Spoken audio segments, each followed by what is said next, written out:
بسم الله الرحمن الرحيم الحمد لله رب العالمين والصلاة والسلام على سيد المرسلين نبينا محمد وعلى آله وأصحابه أجمعين وبعد. Inshallah ta'ala, we will go ahead and continue with our classes. نسأل الله سبحانه وتعالى التوفيق والسداد.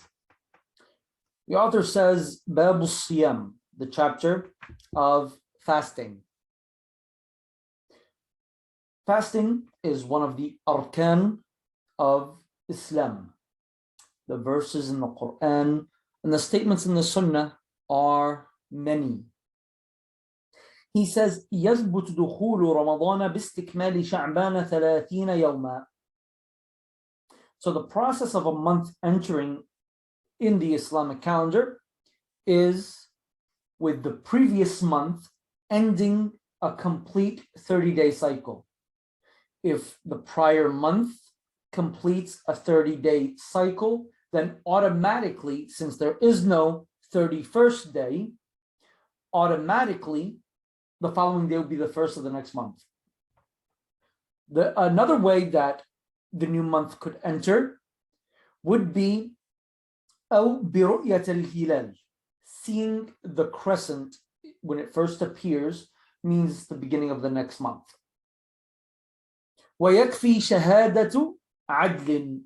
Now, normally in months entering in the Hijri calendar, you need at least two people to see it.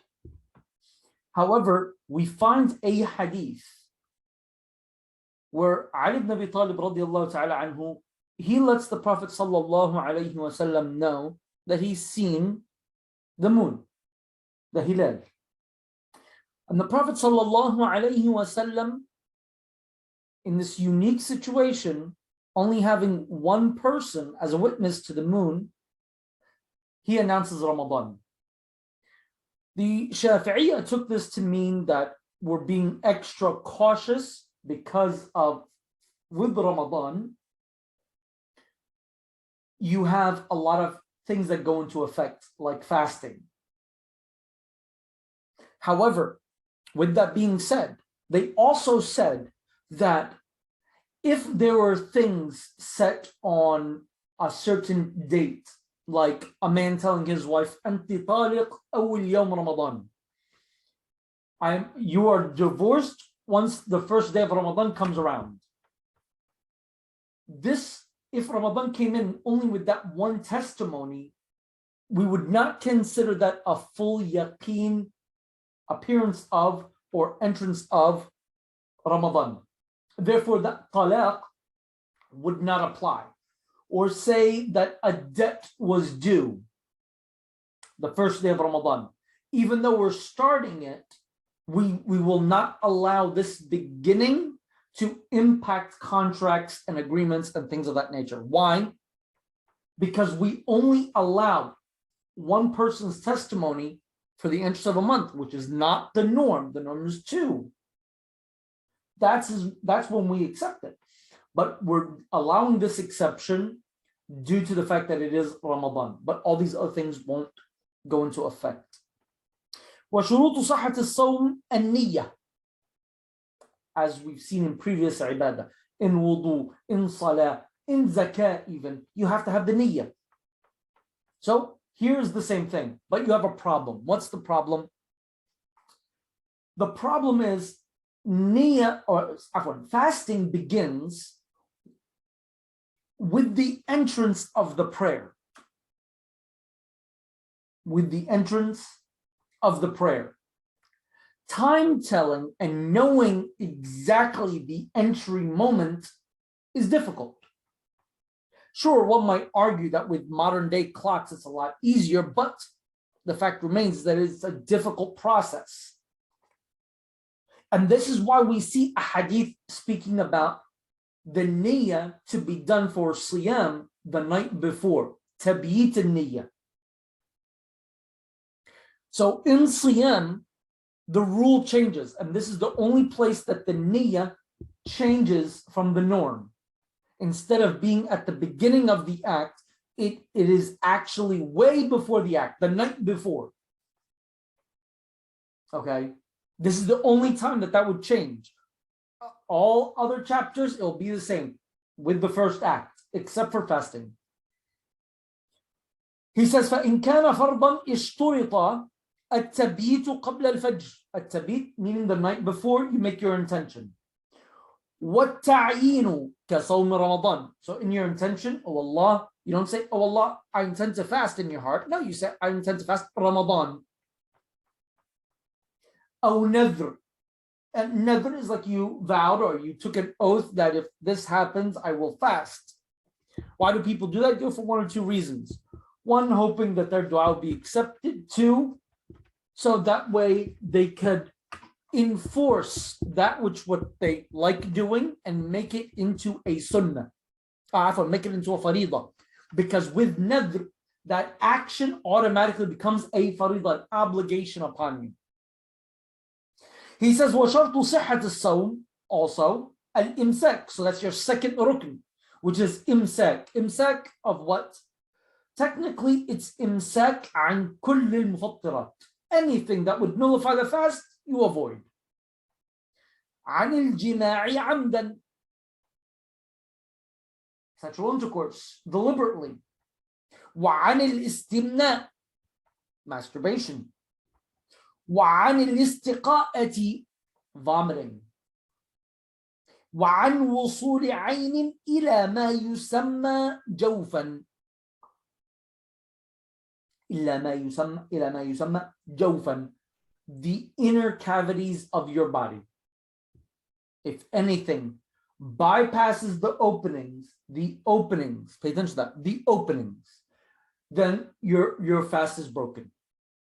Some argued, well, if it's medicinal, nope, does not matter. The mu'tamad, that's irrelevant.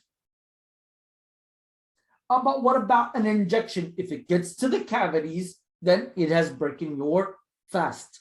End of story. Oh no, but doesn't matter. The mu'tamad is that.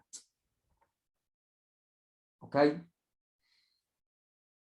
He says, كَبَاطِنِ الْأُذُنِ, the inside of your ears. You might say, but there's an eardrum. Yes, but water can still get through. That's why right after the eardrum, what is there? There's a draining system right after the drum. So yes, water does get inside, and if it gets backed up, it causes an infection. That's a well-known procedure here where they have to go and drain the water out of your ear. أو إحليل من منفذ مفتوح. إحليل is kind of like the needle of a syringe. Same concept, right? Now, if it goes through an opened area, mouth, ears, front and rear private areas, etc., up the nose, all of this breaks the fast. فلا يضر وصول دهن بتشرب المسام, because that's not a manfadh. It's not one of the entry points or exit points of your body. The masam, your skin. Okay. ولا طعم الكحل بحلقه. You put kuhl, medicinal kuhl, not makeup, but medicinal kuhl onto your eyes, and then you tasted it in your throat. Okay. Then did that break your fast? No. Because around the eyes, it's similar, or they say it's similar to the skin when you have lotion on. قال ولا يفطر إذا فعل ذلك جاهلا أو ناسيا أو مكرها. If they ate something by accident, or they ate something out of forgetfulness, they forgot that they're fasting. أو مكرها, forced. Okay, these things do not break their fast. ويفطر بخروج المني بلمس بلا حائل. Ejaculation does break the fast. بلا حائل, meaning that, or بلمس بلا حائل, meaning that there was you trying to do that, you trying to ejaculate. So masturbation, basically. Even if it does not look like masturbation, but if it has the same effect, then it's treated as such. أو قبلة, you're kissing your spouse and saliva exchange would break the fast. If it got you sexually aroused where you ejaculated, that would also break because you're causing it. But if you had a wet dream, that doesn't affect everything. أو مضاجعة, يعني you're cuddling, fondling, things like that. لا بفكر ونظر. But, hypothetically, a spouse is looking at their spouse and enjoying the view, if you may, and it happens without any touching. It happens on its own, similar to like a wet dream would happen. Then this does not break the fast. وشرط صحة الصوم أيضا الإسلام والعقل والنقاء عن الحيض والنفاس. Islam, it's like any act of ibadah. You need to be Muslim so it can be accepted from you, or else it would not be accepted from you. End of story. Okay. You also need to be sane.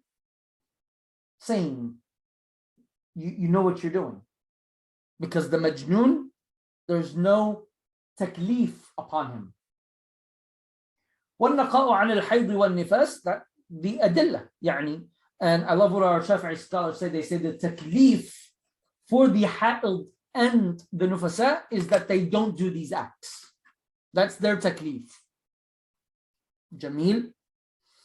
ويحرم صوم العيدين وأيام التشريق ويحرم صوم النصف الأخير من شعبان إلا بنذر أو قضاء أو كفارة أو ورد. Fasting the days of Eid is not permissible. It's actually haram, because you're ordered to eat and enjoy yourself, and the community should be in celebration at that moment. وكذا في أيام التشريق في الحج, and outside of Hajj as well, and there's details you'll see in the upcoming levels. And as for the second part, or the second half of Sha'ban, because Ramadan is about to start. Ramadan is about to start.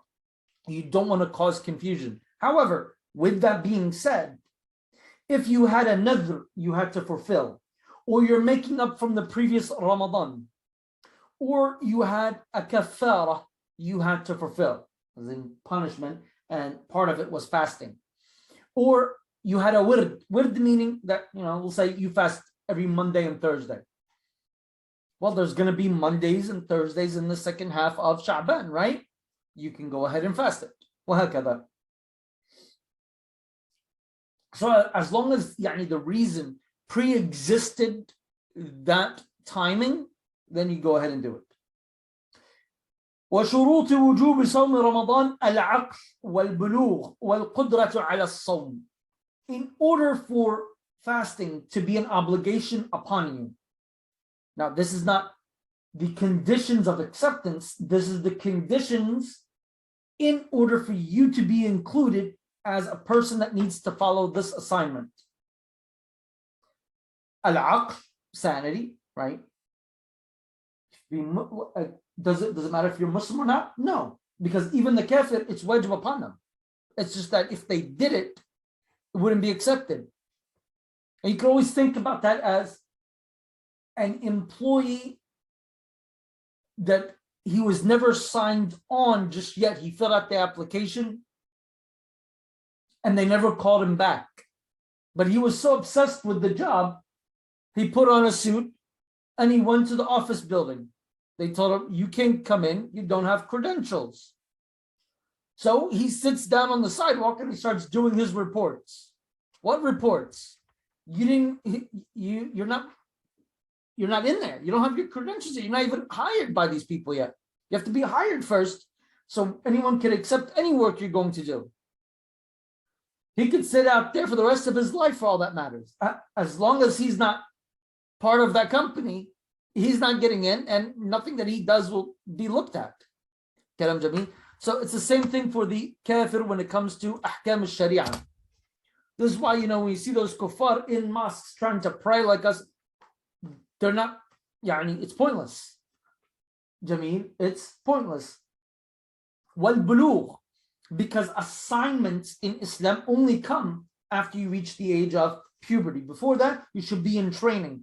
Your parents or your guardian should be pushing you to fulfill these acts. وَالْقُدْرَةُ عَلَى الصَّوْمِ, the ability to fast. Now you might say, well, I don't feel like I'm up to fasting. I don't think I have the ability. Nope, that's not what they're referring to. What they're referring to is like your doctor saying, your diabetes is so bad. If you don't drink a certain amount of water and eat certain type of foods throughout the day, your insulin could really kill you at this point, or your issue could harm you, etc. That person might be haram for them to fast. Might be haram for them to fast. He says, وَيُؤْمَرُ بِهَا الصَّبِيُّ إِذَا أَتَاقَ لِسَبْعِ سِنِينَ وَيُضْرَبُ عَلَى تَرْكِهِ لِعَشْرٍ. We spoke about this before. Like in salah, same thing in siyam. The child would be ordered to do it when they're around 7 years old. By the time they're 10, there's going to be severe punishment. Severe punishment as timeout, taking allowance, taking toys, right? A couple smacks on their behind if they need it, etc. Nothing severe. You know, you're not even allowed to hit more than 3 times in Islam, according to the Shafi'i. So you're just looking at whatever's effective that would get the message through to your child. Okay. Now, I'm going to be honest. I'm pretty sure for a lot of people, controlling their children is almost a form of holy warfare. Like, I'm not even going to call it jihad because the word jihad is one word. No, holy warfare, the whole thing. Because, you know, it becomes a struggle because 9 times out of 10, the parent is actually learning how to be a parent as he is parenting, which usually is just a recipe for disaster. So just remember,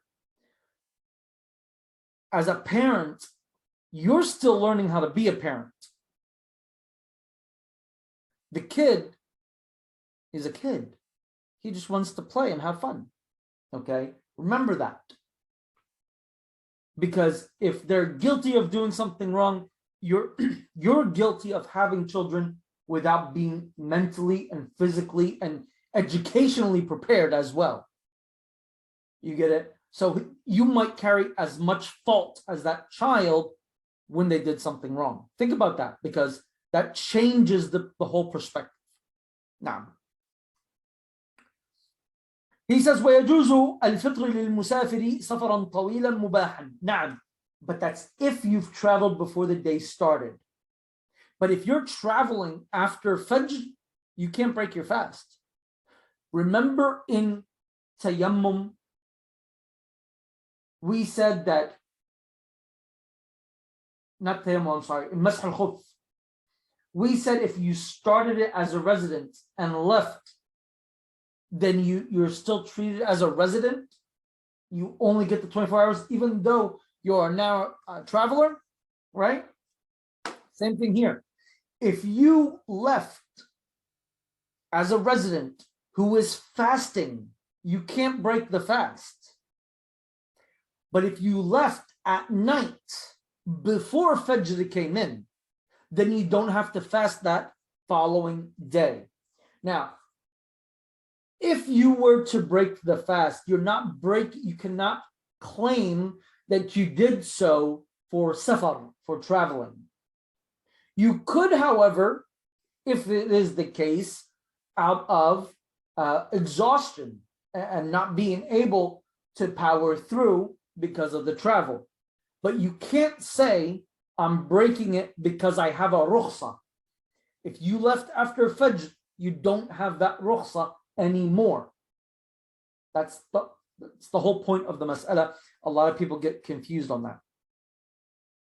He says, وَلِلْمَرِيضِ إِذَا خَافَ الضَّرَرَ عَلَى نَفْسِهِ وَلِلْحَامِلِ وَالرَّضِيعِ إِذَا خَافَتَ عَلَى أَنفُسِهِمَا أَوْ عَلَى الْوَلَدِ وَلِإِنْقَاذِ حَيَوَانٍ مُشْرِفٍ عَلَى الْهَلَاكِ. One who's sick, who's afraid that fasting might cause harm. And I already mentioned that moments ago, remember?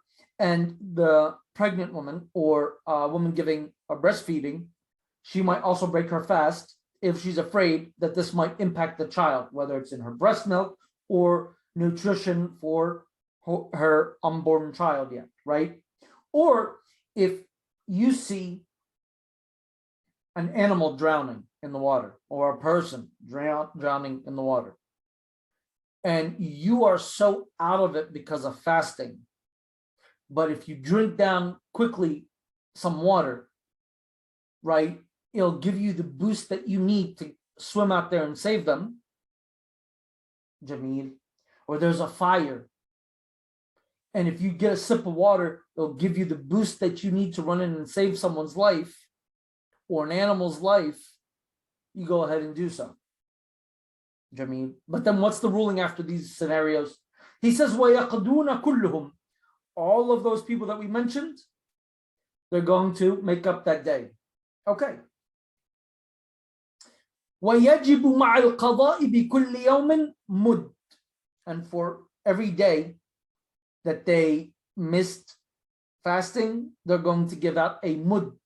Mud is putting your two hands together and filling it up. Okay, mud ta'am, of rice, for example. Ala, but this is directed to those who, which ones, which scenarios? على من أفطر لإنقاذ حيوان مشرف على الهلاك. For the one that saved the animal or the human drowning or about to get hurt or damaged. وعلى الحامل والمرضع إذا أفطرت على أو خوفا على الولد. And for the one who is pregnant or breastfeeding out of fear for the child. Kalam Jameel. Why do these three people, not the person sick, not the person traveling, need to give out a mud? Because their issue is not themselves. They broke their fast for someone else. Now, they're allowed to do so if needed, but since it's for someone else, they have to give out a mud. So if it's only for you, that's one thing. If you're breaking it to help someone else, then that's when the mud is involved. But there's other scenarios that have to give out a mud as well. وعلى من أخر القضاء إلى رمضان آخر. And those that delayed making up a Ramadan until another Ramadan came in بغير عذر, without a legitimate reason for doing this. وجب مع القضاء الفدية. They'll have to give out that mud and make up those days. Mud for each day and make up those days. And تتكرر بتكرر السنين. So if another year went by, then that would be that it'll increase every time a Ramadan comes by. وَمَنْ أَفْطَرَ بِغَيْرِ عُذْرٍ. And then those that broke their fast without an excuse, then they must do qada fawran. So a person that had a legitimate excuse, they do qada when they're able. And that's how we simply put it. However, a person that broke their fast without an excuse, they're ordered to do it immediately. Why? تغليظا عليهم, due to the severity of what they did. Now we're moving on to i'tikaf. And i'tikaf is staying in the masjid for duration. The bare minimum of that is moments. This is why the Shafi'iyah always recommend their adherers, when they're going into the masjid to pray, they make the niyyah of i'tikaf as well. The niyyah of i'tikaf as well. Why? Because the bare minimum is moments. And you're going there, you're being there for like 30 minutes, an hour maybe. Then intend i'tikaf. So you get the edge of i'tikaf. And then, while you're doing the niyyah, make it a vow, make it a nadhr. If you make it a nadhr, then it becomes an obligation. Then it'll be like you fulfilling a faridah of i'tikaf. Allahu Akbar. Beautiful. Now, shart al-sahha, meaning conditions of acceptance, are intending, correct intention, wal-lubthu fil masjid, staying at the masjid, wal-islam, being a Muslim, obviously, والعقل sanity, والنقاء عن الحيض والنفاس, because we spoke about this in حيض and nifas that she can't be in the masjid, right?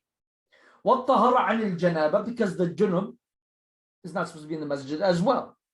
So if you're free of those things that block you from staying at the masjid, you have your sanity, you're Muslim, you're going to stay in the masjid for a duration, okay, and you have the correct intention, then you can have i'tikaf. So remember, every time you go to the masjid to pray a prayer, male or female, you intend i'tikaf and intend that you're vowing this i'tikaf lillah. Then it becomes i'tikaf that is faridah. For the duration, if you want to mention duration in your niyyah, you don't have to, but if you want to, you say the duration takes me to go in there, make my tahara, pray, and leave. Ya salam. يعني ajr that we can't even calculate. باب الحج. ويجب الحج والعمرة على المسلم البالغ العاقل الحر القادر عليه بنفسه أو بغيره إن عجز بمرض لا يرجى برؤه أو كبر. Hajj and Umrah are both obligations according to the Shafi'i. And they are an obligation upon every Muslim and non-Muslim, right? But they can't do it because they're not Muslim. Baligh, of age, right? Aqil, sane. Hur, because the slave can't get up and say, hey, I'm going for Hajj, bye. It's not going to work. So the obligation is upon the hur, not the slave. He can do it, of course, but we're not going to put him in trouble or make him have issues with his master. يعني لا يعقل. القادر عليه بنفسه, who's able to do it themselves. أو بغيره, or to have someone else do it for them. In ajaza, if he's unable, due to al-marad, sickness that stops him from traveling. But what kind of marad? Marad la yurja bur'u, a sickness, an illness that we don't think they're going to be cured from. Aw kibarin, or they got so old and only now they're available to do it, but they can't because they're too old. Well, we can have someone else do it for them. Furud al-Hajj khamsa. Now, there's a difference between wajib and rukn in this chapter only in the Shafi'i madhab.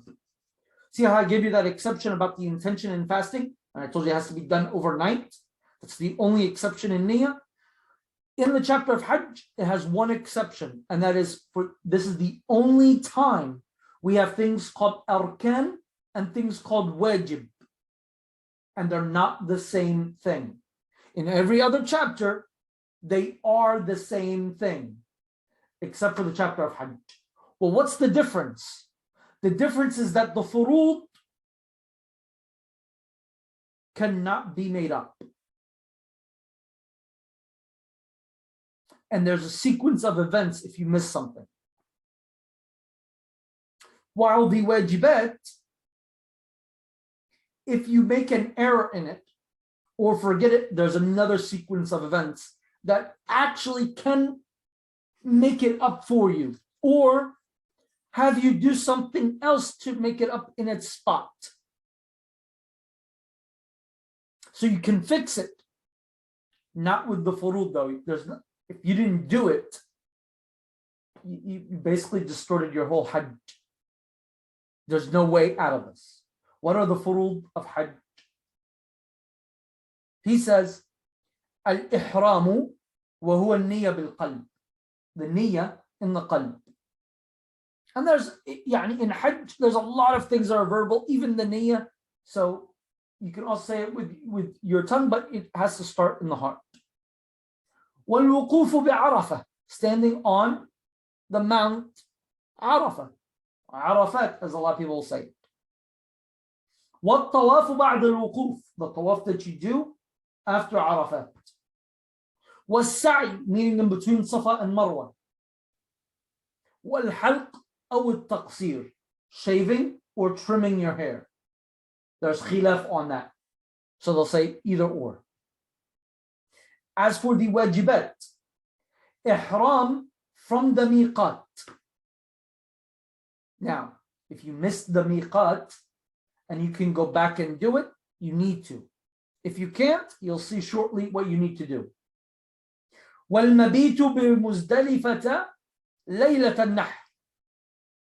لَيْلَةَ النَّحْرِ, the night of the slaughter. Jameel, you need to stay overnight in Muzdalifah. وَالْمَبِيتُ لَيَالِ التَّشْرِيقِ, the 3 nights of Tashriq in Mina. وَرَمْيِ جَمْرَةِ الْعَقَبَةِ يَوْمَ النَّحْرِ 7 حَصَيَاتٍ, and the stoning or tossing of the pebbles in Al-Aqabah, the day of Al-Nahr, the day of the slaughter, so the day portion of the slaughter. And as you know, night precedes day. So the night before you would have stayed in Muzdalifah. But the day that follows, which is the day of Nahr, would be you throwing Jamrat al-Aqabah. وَرَمْيِ الْجِمَارِ الثَّلَاثِ كُلِّ أَيَّامٍ أو كُلِّ يَوْمٍ مِنْ أَيَّامِ التَّشْرِيقِ بعد الزوال كل واحدة ب7 حصيات ويجوز النفر في اليوم الثاني قبل الغروب. And this is tossing or stoning on 3 occasions in the 3 days during the daytime of Tashriq after Zawal. So it basically means after Dhuhr. Okay, those 3 days. You could, after the 2nd day, leave and not do all 3. But again, there's more details to come. He says, and the last wajib is وَطَوَافِ الْوَدَاعِ, and that's the tawaf that you do before you, once you've ended all of your manasik. He says, وَفُرُوضِ الْعُمْرَةِ 4. Remember, Umrah is wajib in our madhab. It's exactly like Hajj. Other madhahib say other things. The 4 furud, and it only has 1 wajib, but it has 4 furud. If you miss, then you're missing Umrah. Al-Ihram, which is the niyyah. Tawaf, circumambulation around the Kaaba. ثم السعي, and that is between Safa and Marwa. ثم الحلق أو التقصير, then shaving your hair or your head basically, or trimming the hair. وواجباته الإحرام من الميقات. Its only wajib is the ihram from the miqat. Now, as you continue studying fiqh, you'll learn the different mawaqit. Mawaqit, that's the plural. So if you're coming from the south, you have a miqat. If you're coming from the east, you have a miqat. If you're coming from the west, you have a miqat. If you're coming from the north, you have a miqat. وهكذا. Okay. He says, وَفُرُوضُ الطَّوَافِ. What constitutes tawaf? It has furud or arkan, and there are 6. Satrul awra, covering the private area. وطهارة الحدثين, being free from al-hadath al-asghar, minor impurity, which would require wudu, or major, which would require ghusl. وطهارة النجاسة من الثوب أو في الثوب والبدن والمكان, because tawaf is prayer, right? The 7 circumambulations around the Kaaba are equivalent to 2 rak'ah. So what applies there would technically apply here in principle. So you and where you're walking and what you're doing, everything is clean. Your private areas are covered. Everything is good to go, as if you were going to pray. وَأَنْ يَجْعَلِ الْبَيْتَ عَنْ يَسَارِهِ. The Kaaba should always be to your left. وَأَنْ يَطُوفَ 7 مرات خارج الكعبة. And you go around the Kaaba 7 times. Kharij al-Kaaba means that you're not inside the Kaaba doing it. No, you're outside of it. وَأَنْ يَبْتَدِئْ بِالْحَجَرِ الْأَسْوَدِ. So you align your left side with the black stone, and then you begin. Every time you go around it and come back to black stone, that's 1, 2, 3, وهكذا. وفروض السعي between Safa and Marwa. Okay. Now, bear in mind the basic rule of Safa and Marwa is that you slow down when you're going up or coming down. You go faster in between. You go faster in between. So in between, you're almost like rushing.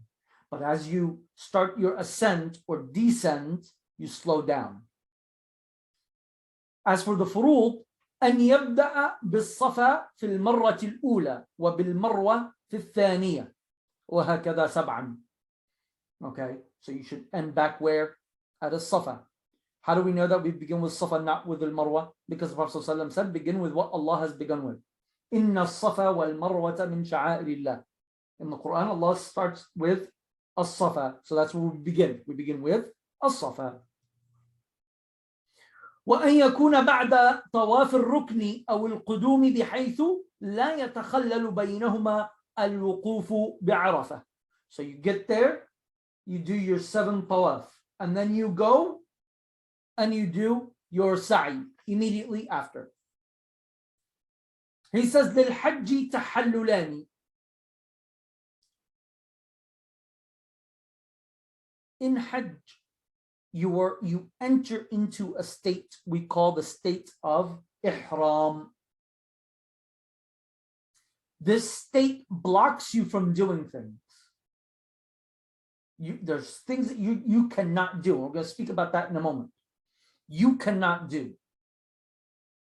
But you gradually, in a two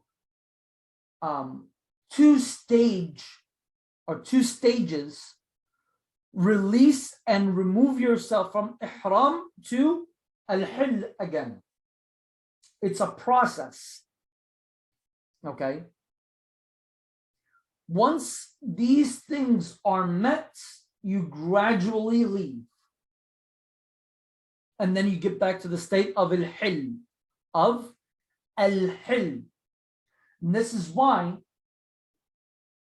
the verse in the Quran where it says, إِذَا رَجَعْتُمْ, the fuqaha pondered upon it. Does it mean when you get back home? Or does it mean when you leave the state of ihram and return back to your normal state of al-hil?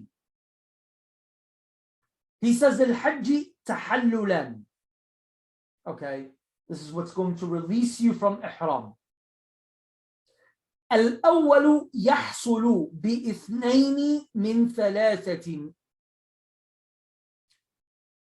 The first release, if you may, or if we may use that term, from ihram happens once you fulfill 2 of 3 things. Tawaf and shaving or trimming your hair. Once you finish those 2 things, which come all the way at the end, then you are in the first stage, or the first stage of ihram has been released, or you have been released. Then when you do Jamratil Aqabah, then you are completely released out of the state of ihram. Now, normally you do Aqabah and then you go do your tawaf of wada'. Okay, so you'll more than likely be done all 3, and then you'll be done with your ihram. Okay, but things could happen, and that's why they mention this. ويحل بالأول جميع المحرمات إلا النساء وعقد النكاح. While you're in the state of ihram, you can't get married. If a contract is drawn up and written, the contract is not considered valid. It's not valid. Now, when you are released with the first release, meaning you fulfilled 2 of those 3 things, everything you're allowed to do now, except for being with your spouse or marrying for the first time. You cannot do that yet until all 3 have been completed. Tamam? Now, what are the things that are not allowed in the state of ihram?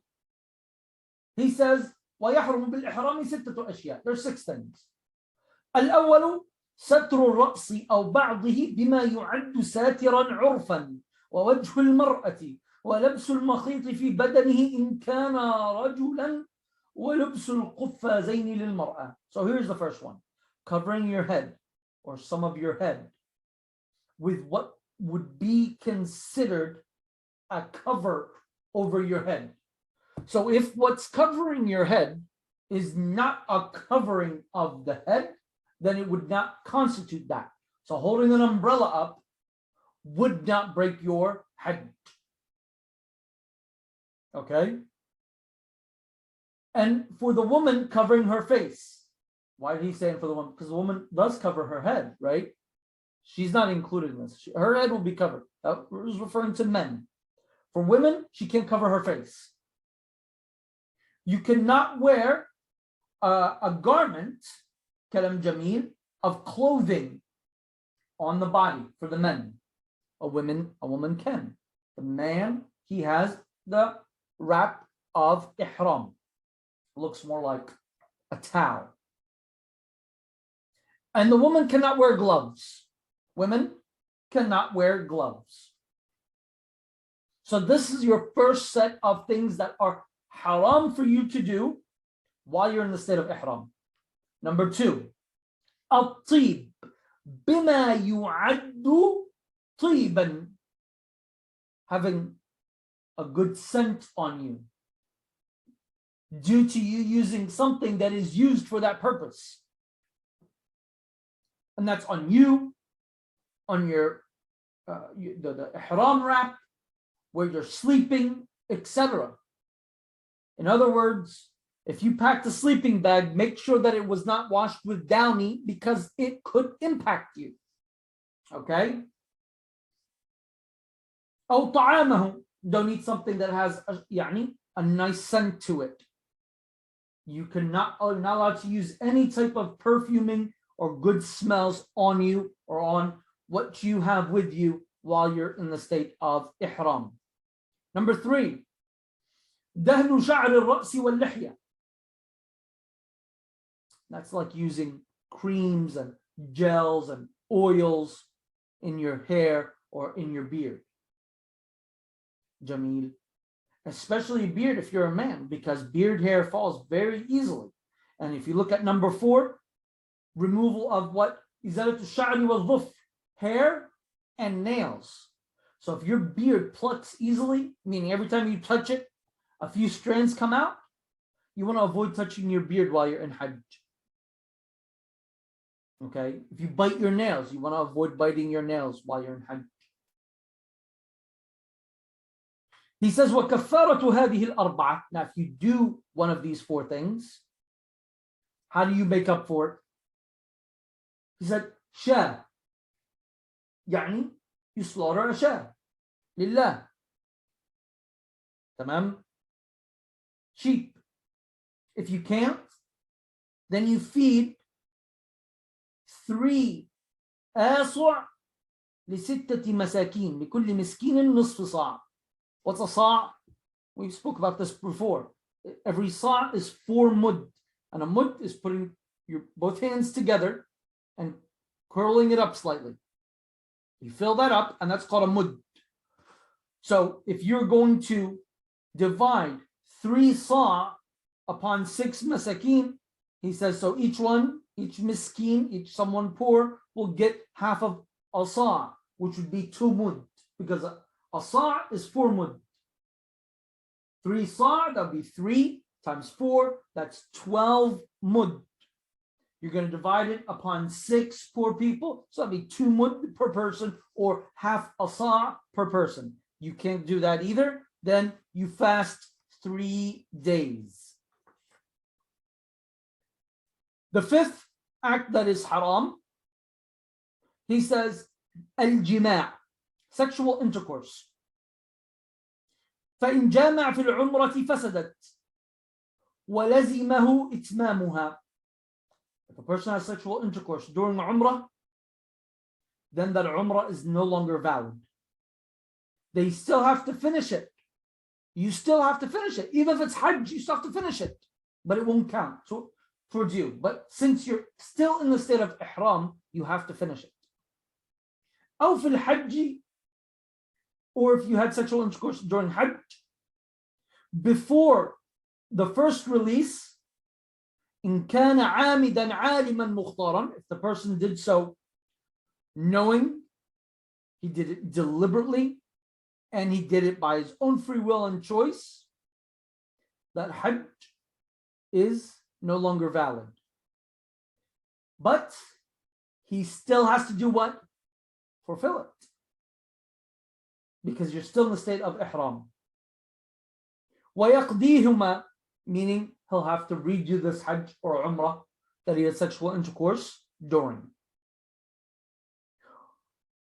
وَيُخْرِجُ الْكَفَّارَةِ وَهِيَ بَدَنَةٌ, and there's a kafara he also has to give out for doing this, for ruining his act of ibadah. There's a kafara.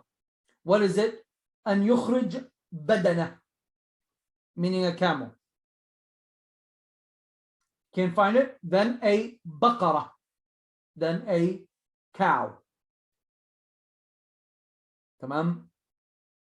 And they can do the value of too. Doesn't have to be the exact animal.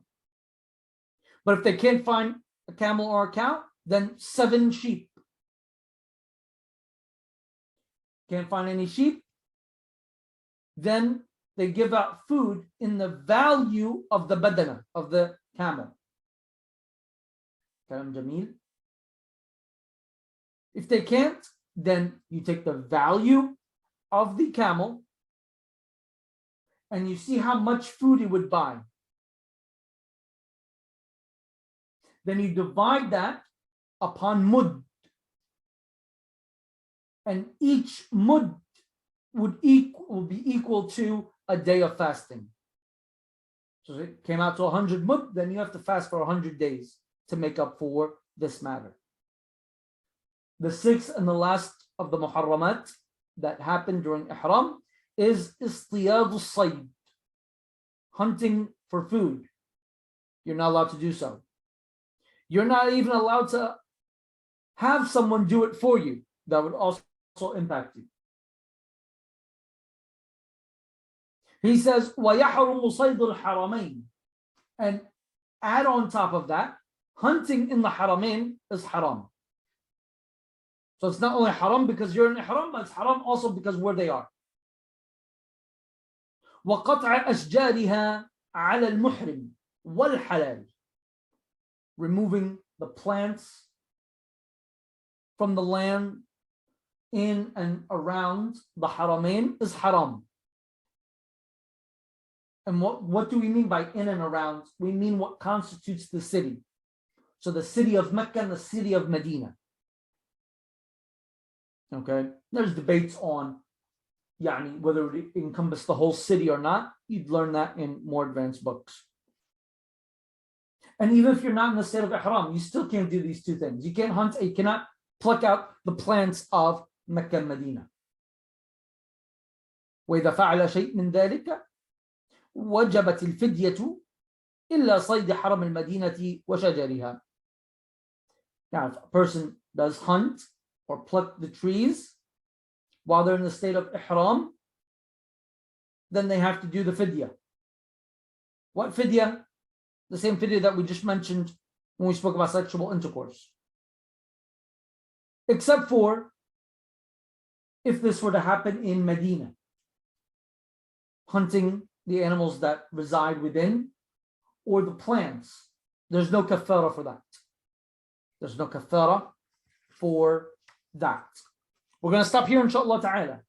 In our next class, which will be our final class, we will go ahead and go over the basics of buyur and a couple points on nikah, inshallah ta'ala. نسأل الله سبحانه أن يرزقنا علما نافعا ورزقا طيبا وعملا متقبلا إن شاء الله تعالى. وأستودعكم الله وأراكم في موعدنا المقبل إن شاء الله تعالى. والسلام عليكم ورحمة الله وبركاته.